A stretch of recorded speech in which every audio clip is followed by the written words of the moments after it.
Hey listeners, this is Peter, and welcome to the History Shorts Weekend Show. This is a soon-to-be weekly Patreon exclusive, but for now, let's just treat this as a preview. Think of this as a less scripted, lighter-toned variety show with a mix of storytelling, commentary, clips from the Conversation series vault, and maybe even previews of episodes and interviews to come. So while some of the segments will remain constant, such as This Week in History or Story of the Week or today's news for tomorrow's history books, others will rotate in and out. Look for approximate timestamps in the description. I'm not that organized yet, so they will be somewhat approximate. The beginning ads might push some of those back. Let me know what you guys think about this in the comments section of wherever you're listening to this show. Yesterday, December 7th, 1941. Mr. Gorbachev, tear down this wall.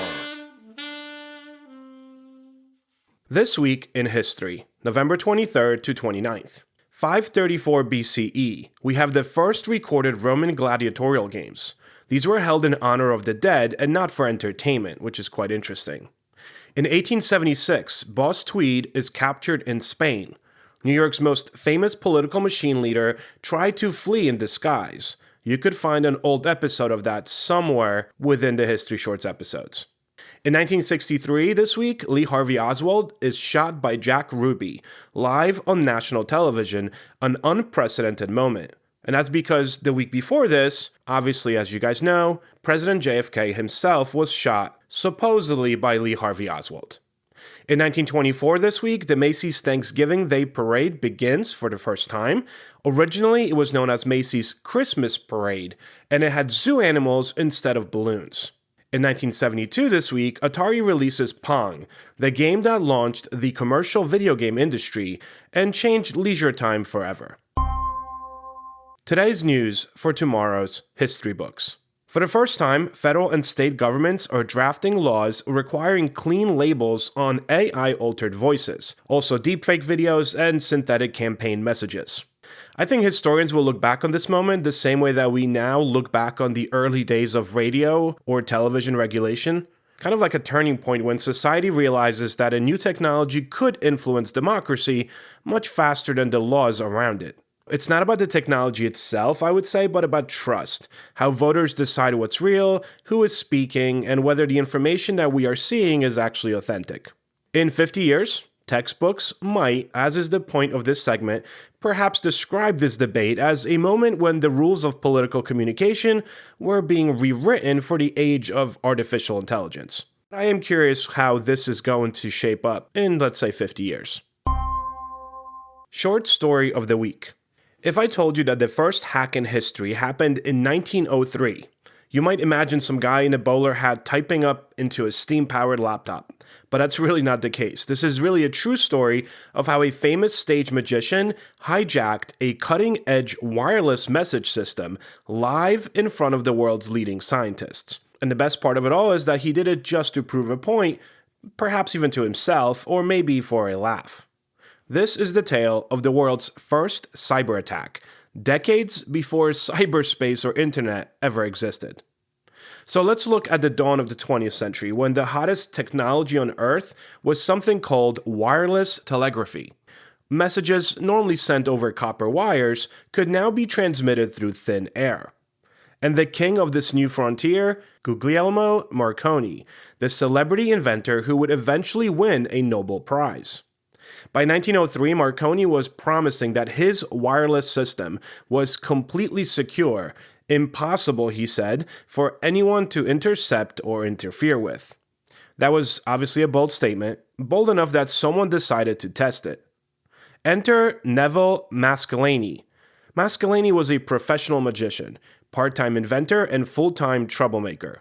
He came from a famous family of stage illusionists that were known primarily for sawing ladies in half and making audiences gasp.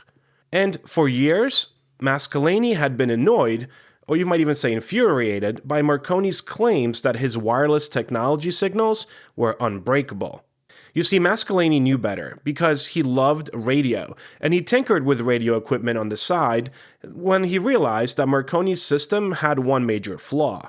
It was basically broadcasting messages for anyone with the right receiver to pick them up.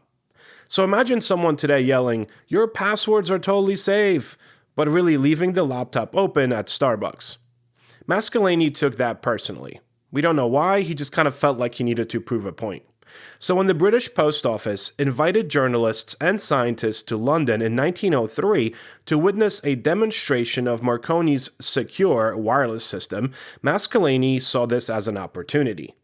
We could almost picture the scene. A packed hall at the Royal Institution, reporters with notebooks, serious Victorian scientists with impressive mustaches. Everyone waiting for a flawless display of futuristic technology. And then suddenly, before Marconi's assistant even begins the demonstration, the receiving apparatus starts clacking out a message. Tap, tap, tap. Everyone leans in. This wasn't supposed to happen.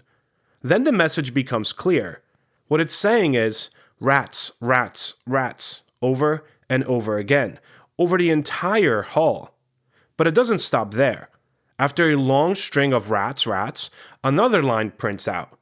There was a young fellow from Italy who diddled the public quite prettily. The room goes silent. Marconi's team is mortified, and the journalists are stunned. Somewhere in London, Maskelyne is probably laughing, because obviously he's the one who sent the message. He had set up a powerful radio transmitter just a few blocks away, and then hijacked Marconi's system live before an audience of Britain's scientific elite. Talk about embarrassing. Maskelyne's prank wasn't just for fun, though, even though it was absolutely for fun for him.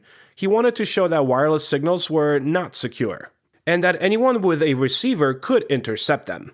Anyone with the transmitter could fake or corrupt them as well, obviously as he had done. In modern terms, Marconi had invented the Wi-Fi, but without the password. Marconi was furious, of course. He accused Maskelyne of sabotage, but the hack had worked. It forced scientists, governments, and military officials to recognize that wireless communication, this new miracle technology, came with vulnerabilities. Sound familiar? Whether it's email phishing, deepfakes, or AI jailbreaks, every time humans invent a new way to talk to each other, someone else invents a new way to mess with it. The 1903 hack became famous. Newspapers loved it. Marconi's critics loved it even. Everyone else loved the poetry. And behind the prank came some serious consequences. British officials began studying wireless security. Military planners realized that signals could be intercepted. Cryptographers started developing early forms of encrypted transmissions. And Marconi, begrudgingly, eventually strengthened his own system.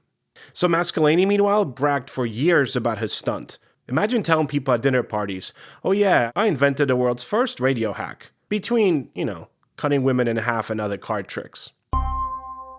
Historian Spotlight. Here's a snippet from my forthcoming conversation with historian Richard Bell about his latest book, The American Revolution and the Fate of the World, available next Friday on the Conversation series. Make sure you click that subscribe button so you don't miss the episode.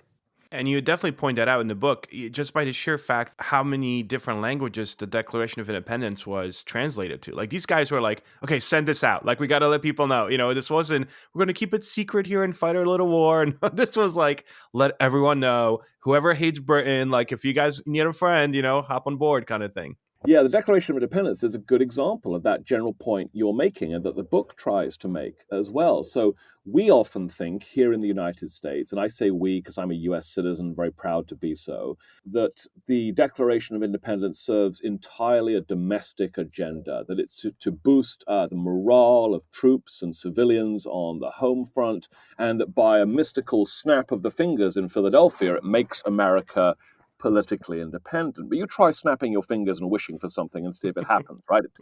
It takes more than that.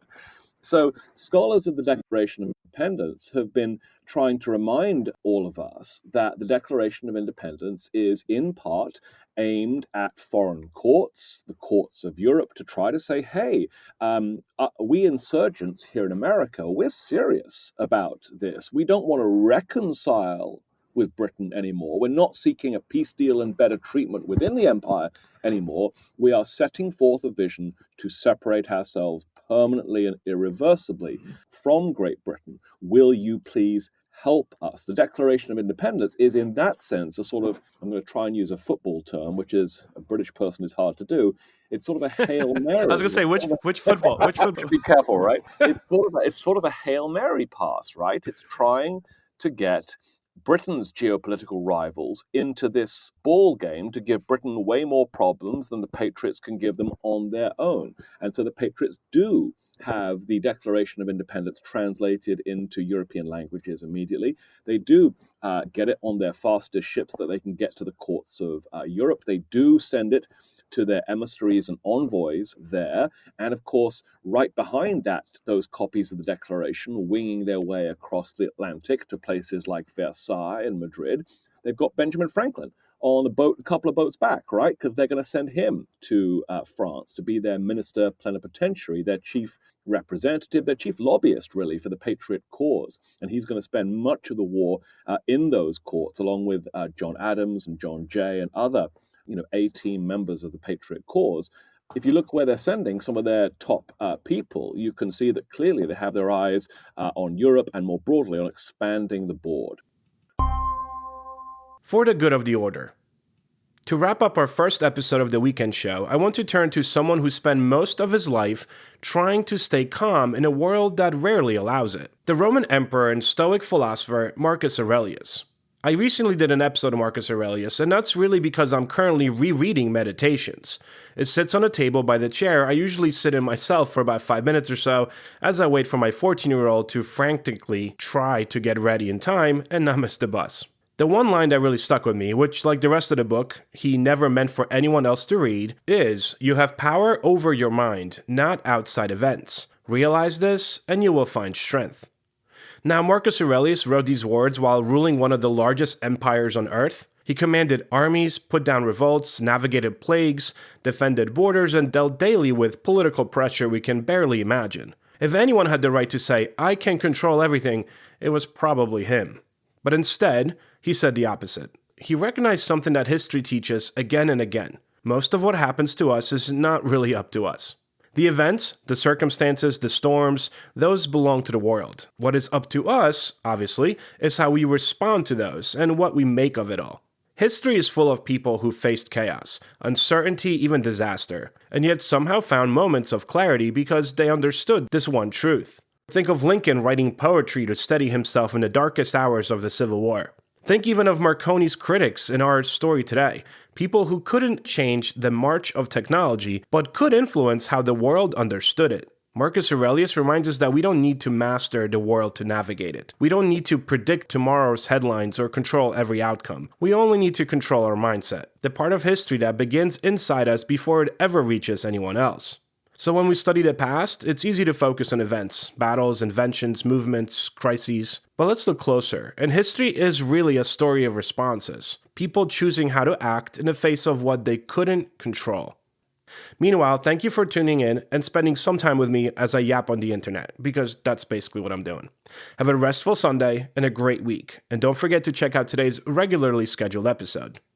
And check out our Patreon page for ad-free bonus episodes at patreon.com/History Shorts Podcast. Or you can always find a link on our website at www.historyshortspodcast.com. Or shoot me an email at peter@historyshortspodcast.com.